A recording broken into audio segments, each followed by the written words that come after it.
નમસ્કાર, આપ જોઈ રહ્યા છો નેશન પ્લસ ન્યૂઝ. હું છું આપની સાથે હેતલ ભગત. મહાશિવરાત્રી પર્વે વડોદરાની આન બાન અને શાન સંગ શિવજી की सवारी धामधूम पूर्वक निकलશે એવી જાહેરાત આજરોજ સત્યમ શિવમ સુંદરમ પરિવાર દ્વારા આયોજિત પત્રકાર પરિષદમાં કરવામાં આવી હતી. અત્રે નોંધનીય છે કે કોઈ પણ પ્રકારના રાજકીય છત્ર વગર સંસ્કારી અને કલાનગરી વડોદરા ખાતે વર્ષ 2013 થી ભવ્ય રીતે દેવાધિદેવ મહાદેવ સપરિવાર વડોદરાના નગરજનોને આશીર્વાદ આપવા માટે રાજમાર્ગો ઉપર નીકળે છે. ત્યારે સમગ્ર વિસ્તારમાં એક અલગ પ્રકારનું જોમ અને ભક્તિમય વાતાવરણ સર્જાય છે. જોકે છેલ્લા કેટલાય સમયથી શિવજી કી સવારીનો ખર્ચ કોણ આપશે એ વિષય ઉપર વિવાદ કરાઈ રહ્યો છે. ત્યારે આજરોજ સુવર્ણ સંકલ્પ ફાઉન્ડેશનના અધ્યક્ષ અને જાણીતા ઉદ્યોગપતિ મયંક પટેલે તમામ શિવ ભક્તો જ યથાશક્તિ દાન આપીને અગાઉના ઇજારદારના બાકી લેણા ચૂકવી આપશે એવી ટહેલ નાખતા જ દાનની સરવાણી શરૂ થઈ ગઈ હતી. વડોદરાના સાંસદ ડોક્ટર હેમાંગ જોશીએ પણ જણાવ્યું કે જ્યારે ખુદ દેવાધિદેવ મહાદેવ જ્યારે પરિવાર સાથે રાજમાર્ગો ઉપર વિચરણ કરે એનાથી દિવ્ય અને ભવ્ય મહોત્સવ કયો હોઈ શકે. ત્યારે આ વખતે પણ શિવજી કી સવારી એક દોર દમામ સાથે નીકળશે એવી હૈયાધારણા નગરજનોને આપી હતી. સત્યમ શિવમ સુંદરમ પરિવાર અને હું તો એવું કહીશ કે સમગ્ર વડોદરા દ્વારા આ શિવજી કી સવારીનું એક ભવ્યાતિ ભવ્ય આયોજન છેલ્લા 13 વર્ષથી કરવામાં આવી રહ્યું છે. શિવજી કી સવારી એ વડોદરાની આન બાન શાન, આપણી જે સુરસાગરની જે શિવજીની પ્રતિમા છે એમને લઈને વડોદરાની સંસ્કૃતિને ચાર ચાંદ લગાવી રહી છે.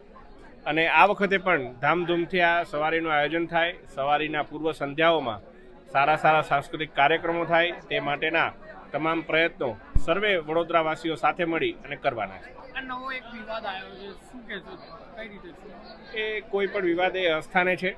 કોઈ પણ એક ટેકનિકલ જે કંઈ પણ કારણોસર હોઈ શકે એવું કશું હોય, પરંતુ જેવું મેં મારા સંબોધનમાં પણ જણાવ્યું કે શિવજી પોતે સવારી જ્યારે કરતા હોય ત્યારે આ બધી વસ્તુઓ તો અસ્થાને હોય છે. એ બધું તો એમના કૃપાથી જ્યારે એ ઈચ્છતા હોય ત્યારે જ થતું હોય છે.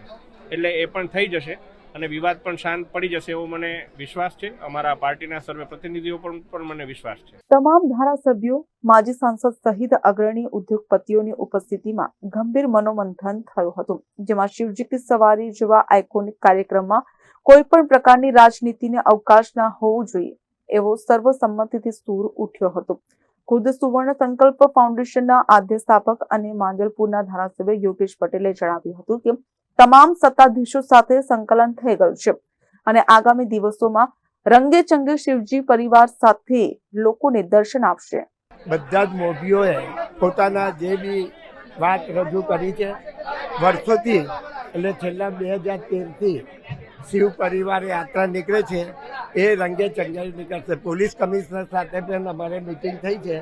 પોલીસ કમિશનરથી, કોર્પોરેશનના કમિશનરથી, જીઈબીના એમડી, આ બધા ભેગા થઈને આ કાર્યક્રમ સારો થાય ને જે રીતે થતો આવ્યો છે એ રીતે થતો રહે. આધારભૂત માહિતી અનુસાર જ્યારે શિવજી કી સવારીનો ખર્ચ કોણ ભોગવશે એ અંગેનું કામ વડોદરા મહાનગરપાલિકાના જનસંપર્ક વિભાગ દ્વારા સ્થાયી સમિતિમાં આવ્યું ત્યારે સભ્યોના વિરોધને પરિણામે સંકલન નક્કી કરશે એમ જણાવાયું હતું. ત્યારે શિવજી કી સવારીનો ખર્ચ પાલિકા કરશે એવા નિર્ણયની તરફેણમાં માત્ર 3 જ સભ્યો હતા, જેમાં મેયર પિંકી સોની, સ્થાયી સમિતિ અધ્યક્ષ ડોક્ટર શીતલ મિસ્ત્રી અને કેતન પટેલ ઉર્ફે કક્કુ. હવે જ્યારે આ વિવાદ વકર્યો છે ત્યારે આ પ્રકારના ધાર્મિક કાર્યક્રમોને રાજનીતિથી દૂર રાખવાની અપીલ ડોક્ટર શીતલ મિસ્ત્રી દ્વારા કરવામાં આવી હતી. 2023 ફેબ્રુઆરીમાં શિવજી કી યાત્રા થઈ હતી.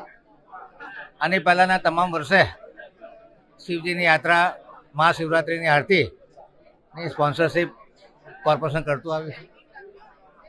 2023માં કલાકારોને બોલાવીને ડાયરા કર્યા હતા, સ્ટેજ કાર્યક્રમ થયા હતા, સુશોભન થયું હતું, LED ટીવી લગાડ્યા હતા, મુખ્યમંત્રી સાહેબ આવ્યા હતા. એ ઘડીએ કંઈક 1.5 કરોડનો ખર્ચો થયો. એમાં તસલમાત લઈને અમુક ખર્ચા ચૂકવવામાં આવ્યા અને 88 લાખના ખર્ચા ચૂકવવાના બાકી છે. જે તે વખતની સ્થાયી સમિતિએ ઠરાવ કર્યો હતો કે રાજ્ય સરકારની ગ્રાન્ટ મળવાની અપેક્ષાએ આ આઇટમ મંજૂર કરી હતી, આ પ્રપોઝલને મંજૂર કરવામાં આવી હતી. પરંતુ કે રાજ્ય સરકારમાંથી ગ્રાન્ટ નહીં આવતા હજુ પણ એનું પેમેન્ટ પેન્ડિંગ છે. માનનીય યોગેશ કાકાએ રજૂઆત કરતા મેં આઇટમ ફરી મંગાવી, ફરી ચડાવી, પરંતુ વડોદરા સ્થાયી સમિતિના તમામ સભ્યોના વિરોધના કારણે આ આઈટમ મુલતવી રહી. મોટી સંકલનમાં લઈ જવાનું નક્કી કર્યું છે. રાજ્ય સરકારમાં શું પત્ર વ્યવહાર થયો, શું એક્ઝેક્ટ ખર્ચો છે, તમામની બારીકાઈથી તપાસ કરવા માટે વધુ અભ્યાસ અને રાજકીય મત મતાંતરના લીધે આ આઈટમ હાલ પૂરતી મુલતવી રાખવામાં આવી છે.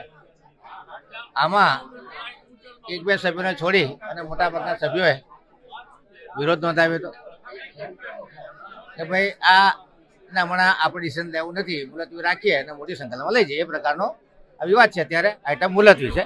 આગામી મોટી સંકલનમાં આ બધી વિચારણા કરી અને મંજૂર કરવામાં આવશે. કેમેરામેન નવનીત પ્રવીણ સાથે Satyam Nawajkar, national plus news Vadodara. સમાચારોના સતત અપડેટ મેળવવા માટે અમારી નેશન પ્લસ ન્યૂઝની યુટ્યુબ ચેનલને સબસ્ક્રાઇબ કરો, બેલ આઇકન દબાવો અને જોડાયેલા રહો ફેસબુક, ઇન્સ્ટાગ્રામ અને ટ્વિટર પર.